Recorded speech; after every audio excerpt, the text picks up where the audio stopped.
Chers petits amis, je vais vous lire l'histoire de Winnie l'ourson et le tigre Boom, que vous pourrez suivre avec moi sur votre livre. Vous saurez que le moment est venu de tourner la page lorsque vous entendrez la fée Clochette. Elle fera tinter ses petites cloches comme ceci. Et maintenant, commençons.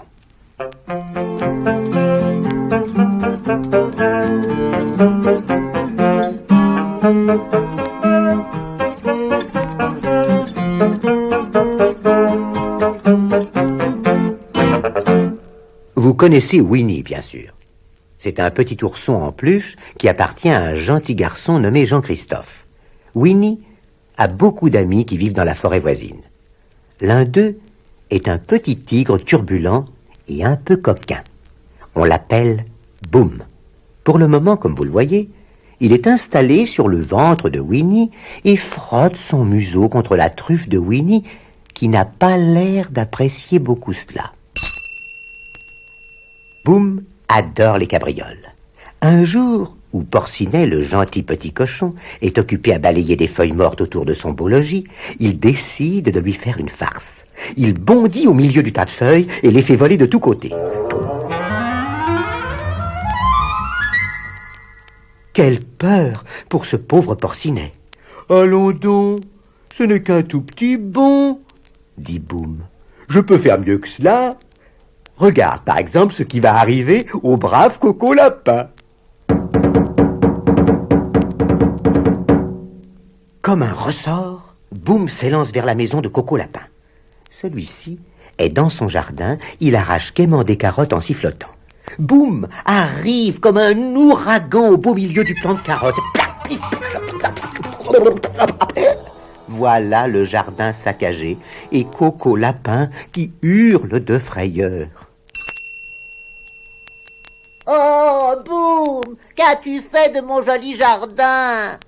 Gémit Coco Lapin. Hein? Comment? Que dis-tu, Coco chéri? Je dis que je suis ruiné. Pourquoi n'arrêtes-tu pas de bondir toujours comme ça? Demande Coco Lapin. Pourquoi? Eh bien parce que bondir est ce que je fais de mieux. Coco Lapin en a vraiment assez. Il décide de tenir une réunion chez lui pour protester contre les agissements de Boom. Mais seuls Winnie et Porcinet répondent à son appel. Pendant la réunion, Winnie ne fait que dormir et de plus, il a un petit morceau de coton dans l'oreille qui l'empêche d'entendre ce que Coco Lapin veut lui dire.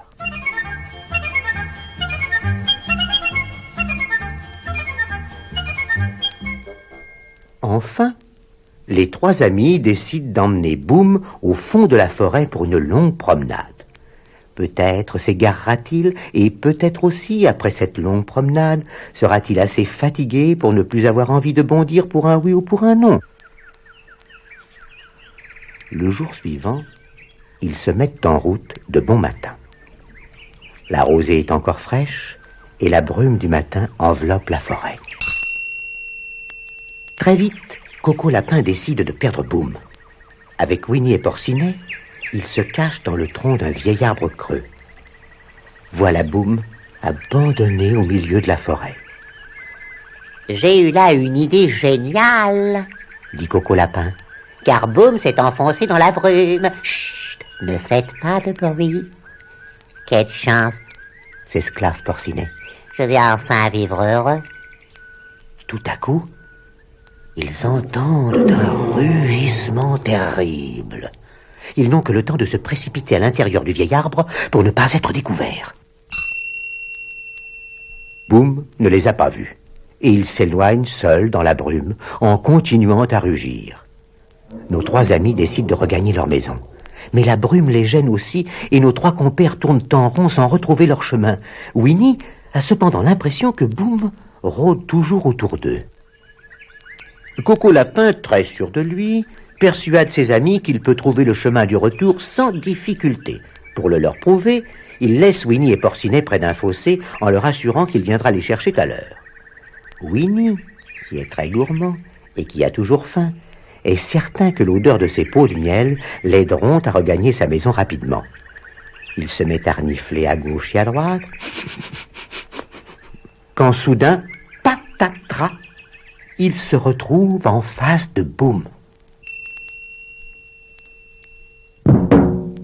D'un bond, Boum s'installe comme d'habitude sur son ventre. Oh zut, tout est à recommencer.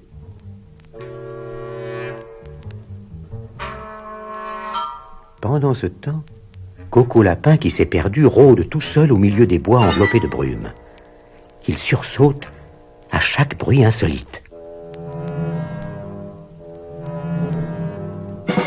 Coco Lapin est tellement effrayé par toutes les choses étrangères qui l'entourent qu'il est absolument ravi de voir brutalement Boum bondir sur lui.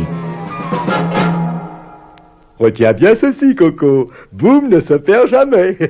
Allez, viens, je vais te reconduire à ta maison. Au fond, Coco est heureux, bien sûr, d'avoir retrouvé son ami. À quelque temps de là, la neige, tombée pendant la nuit, recouvre la forêt où habitent nos petits amis.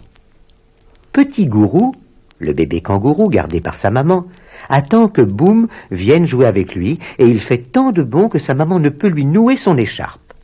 Boum promet de prendre bien soin de Petit Gourou et de le ramener tôt à la maison.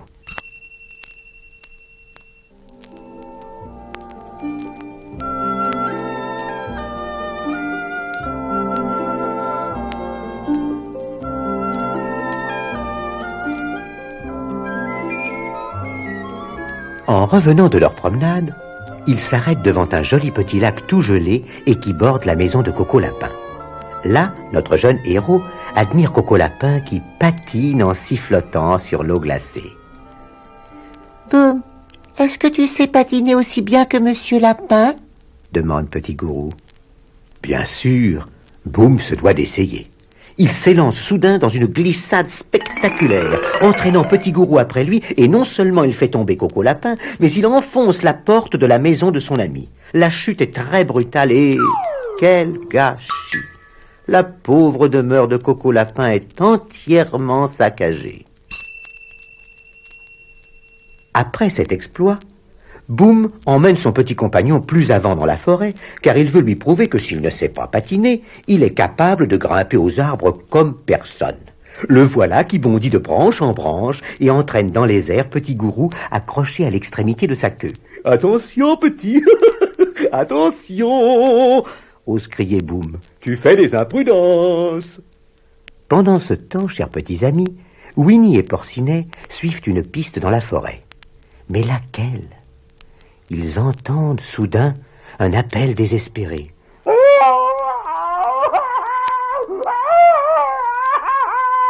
C'est ainsi que crie un chat sauvage avant de vous bondir dessus, venant on ne sait d'où. En fait, ce n'est pas du tout un chat sauvage. Ce n'est que Boum et Petit Gourou. Petit Gourou parvient à dégringoler de l'arbre et à sauter dans la poche de Jean-Christophe qui a rejoint ses amis. Mais Boum, lui, agrippé à une branche flexible au sommet de l'arbre, ressemble à un vrai pantin. Quel spectacle! Boum a peur de sauter et pourtant, il faudra bien le sauver. Alors moi, qui vous raconte cette histoire, j'ai décidé de l'aider. J'ai un peu incliné le dessin du livre. Boum pourra ainsi lâcher sa branche et se retrouver à nouveau parmi ses amis.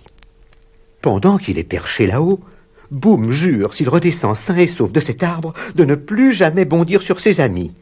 Quelle dure promesse quand on s'appelle Boum. Vous avez bien entendu sa promesse, s'exclame Coco Lapin. Alors, j'incline un peu plus le dessin et Boum se laisse tomber sur le sol au pied de ses amis. Croyez-moi, mes enfants, jamais il ne fut plus heureux que ce jour-là. Il se sentait littéralement bondir de joie. Et bien sûr, il bondissait, bondissait, bondissait.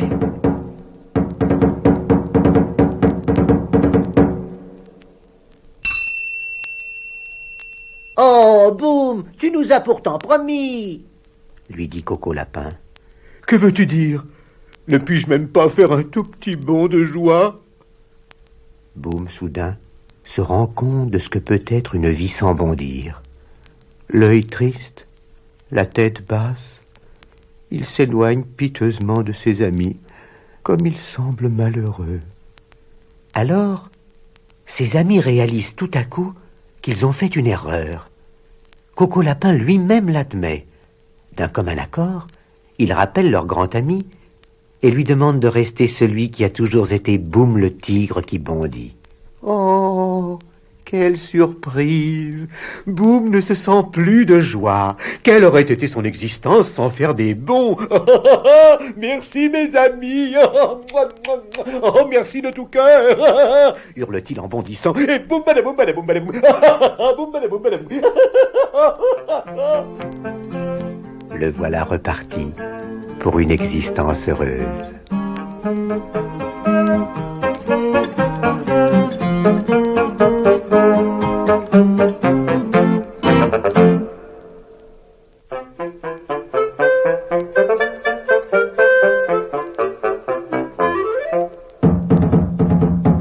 Boum badaboum badaboum boum. Boum badaboum badaboum boum. Je saute et je bondis dans les champs de radis, parmi les salsifis. Boum badaboum badaboum boum. Je saccage le jardin dès le petit matin du brave Coco Lapin. Boum badaboum badaboum boum. À la barbe et au nez du cochon porcinet, je bouleverse la forêt. Boum badaboum badaboum boum. J'écrase d'un seul bond le joli ventre rond de Winnie le poltron. Boum badaboum badaboum boum. Je ne peux pas m'empêcher, comme un ressort d'acier, de bondir, de sauter. Boum badaboum badaboum boum. À force de sauter, je donne le hoquet au bois et aux forêts. Boum badaboum badaboum boum. Vraiment c'est magnifique d'être aussi sympathique quand on est élastique. Boum badaboum badaboum boum. Je suis le tigre bas, le tigre da, le tigre boum. Boum badaboum badaboum boum boum boum.